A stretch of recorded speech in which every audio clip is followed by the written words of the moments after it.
Okay, so after finally making it to Esperance, known for its amazing weather and beaches and beauty, and it raining the entire time we were there, it gets worse. So much worse. We left late this afternoon. It didn't matter because we woke up to horrible weather, and our goal for the day was to get to a town called Salmon Gums. It's a tiny town, but it had a campsite. It's about 66 miles from Esperance.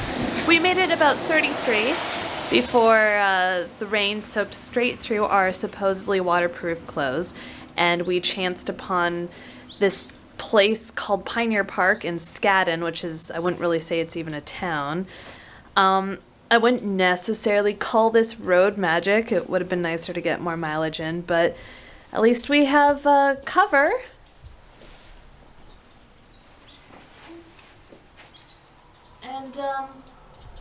And a place to hang all of our clothes. So I guess that's nice.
Okay, we are wild camping just outside of Norseman in a nature reserve. We found this little farm track, so we went up it a few hundred yards and we've just set up a wild camp.